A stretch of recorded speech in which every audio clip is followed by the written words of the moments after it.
Donc tu es le président de l'association des moutons électriques? Tout à fait, je suis président depuis 2015 de cette association. D'accord. Et tu peux expliquer le but, l'objet de l'association?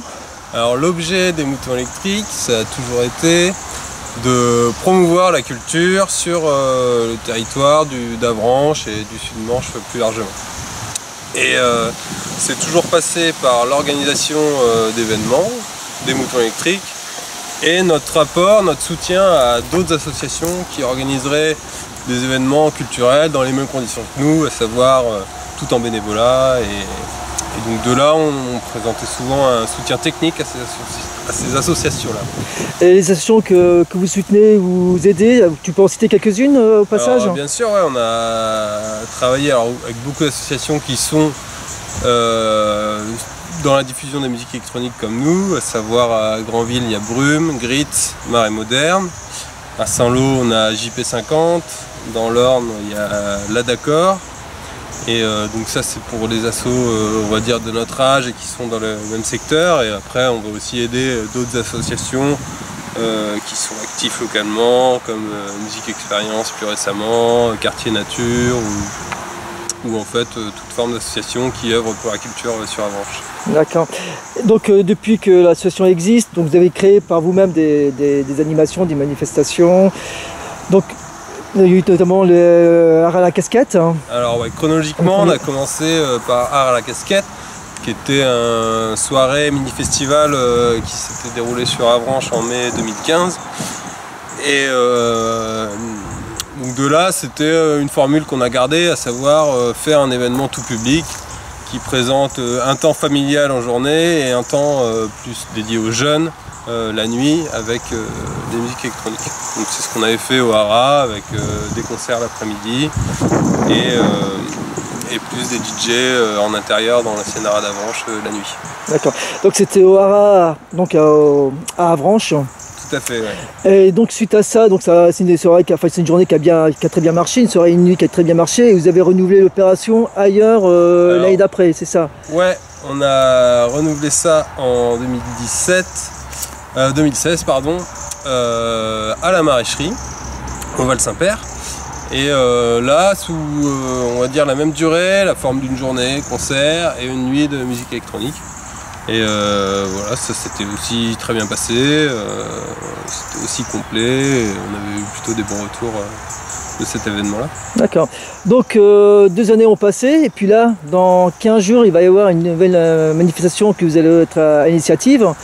Donc c'est les siphons de l'univers. Alors tout à fait, le siphon de l'univers, qui est le dernier projet qu'on monte depuis un peu plus de 9 mois avec l'association, qui est un festival qu'on a voulu un peu plus grand que les éditions précédentes, puisqu'il dure 2 jours, enfin, en tout cas 2 nuits et 3 jours, et avec une programmation encore plus éclectique, des artistes encore plus reconnus, et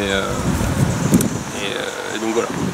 D'accord, donc à l'origine le festival devait se dérouler à Avranches, dans votre communication, c'était là que ça devait se produire, et puis là il semblerait que ça se déroule au Val-Saint-Père. Est-ce que tu peux expliquer pourquoi le festival n'a plus lieu à Avranches?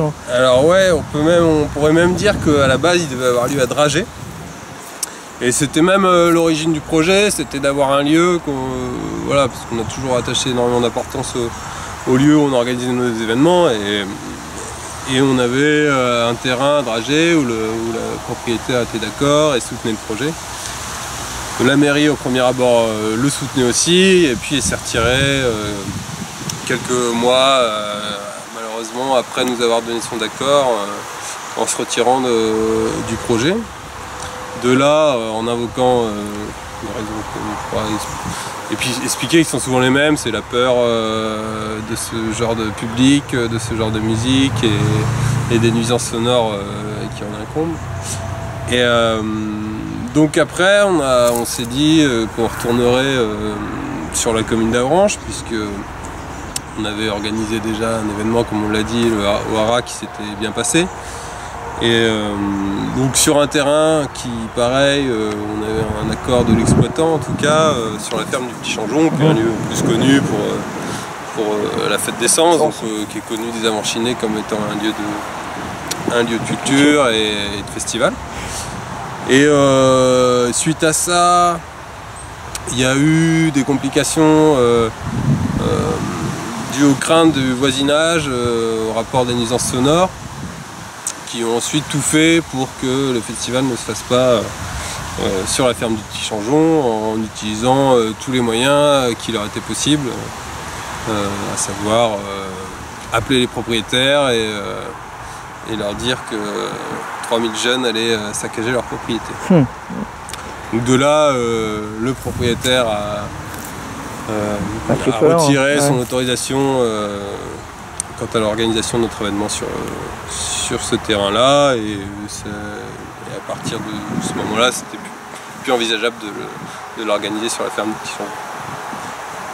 Du coup, on arrive au plan C, où on s'est dit, on avait organisé un super festival à la maraîcherie Val-Saint-Père, ça s'était bien passé avec la mairie, donc il n'y avait aucune... on s'était dit pourquoi pas y retourner. C'est un terrain qu'on n'avait pas pensé à la base parce que il y a comme un... On s'était un peu toujours dit qu'on ne ferait pas 2 fois les mêmes choses, 2 fois les mêmes éditions, 2 fois le même festival.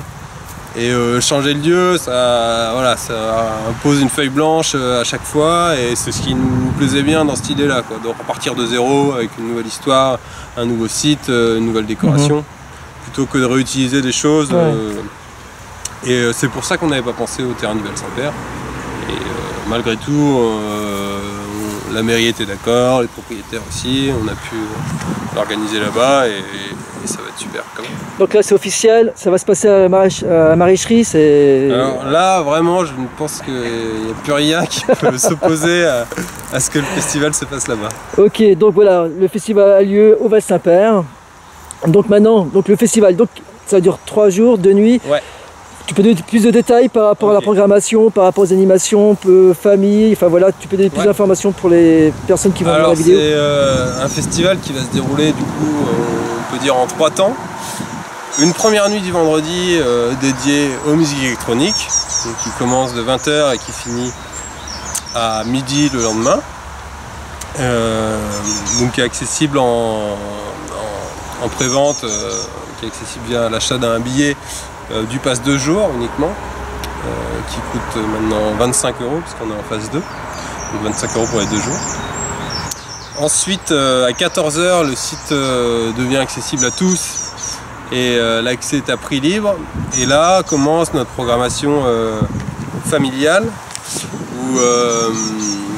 qui commence donc à 15h avec un spectacle pour enfants. À 16h, un premier concert d'Alain Briand, qui est un artiste du label Tour de Chauffe, en chanson française.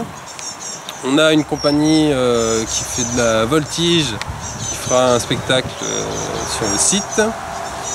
Ensuite, on a un autre concert de piano, de one man band piano, qui se déroulera sur une des scènes. Puis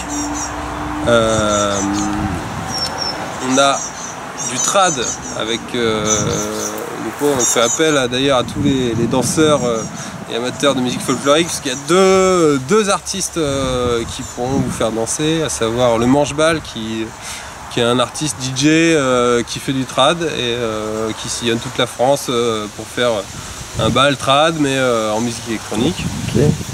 Et en fin de soirée, on aura le groupe Super Parquet, donc c'est des Auvergnats.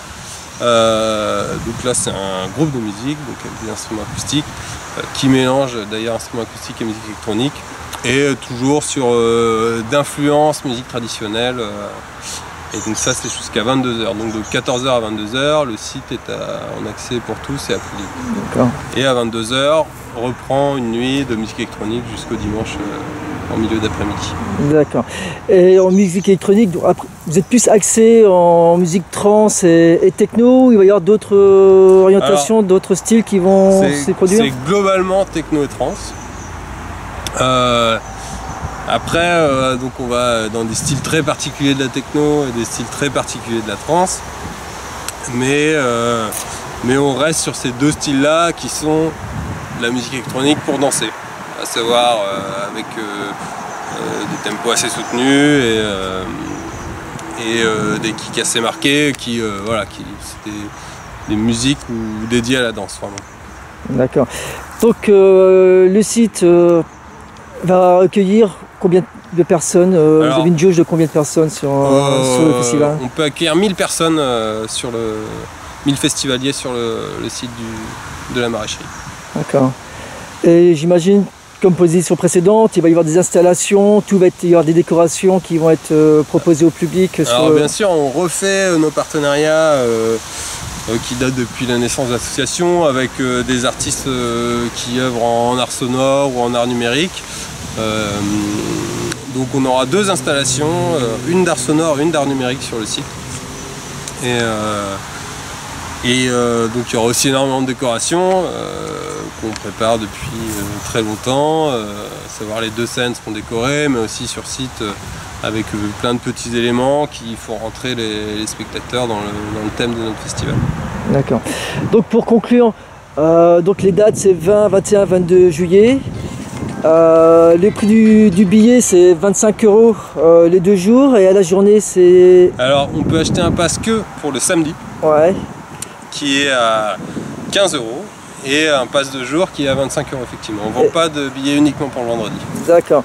Et ces billets-là, on peut les réserver sur votre site internet, il y a des revendeurs locaux? Ils sont en tapant le siphon de l'univers sur Google, on arrive très vite sur notre site de billetterie. Et voilà, on vendra aussi des places à chauffer dans la noirceur ce week-end, puisqu'on sera là-bas avec des animations et nos toilettes sèches pour faire de la promo pour notre festival et vendre des billets à tous ceux qui souhaitent. D'accord. Autre chose à rajouter? Eh ben non, je souhaite à tous les curieux de venir nous voir le 20, 21, 22 juillet pour le siphon de l'univers. Ouais, mais je pense qu'il y aura du monde. Hein. On espère. Ok.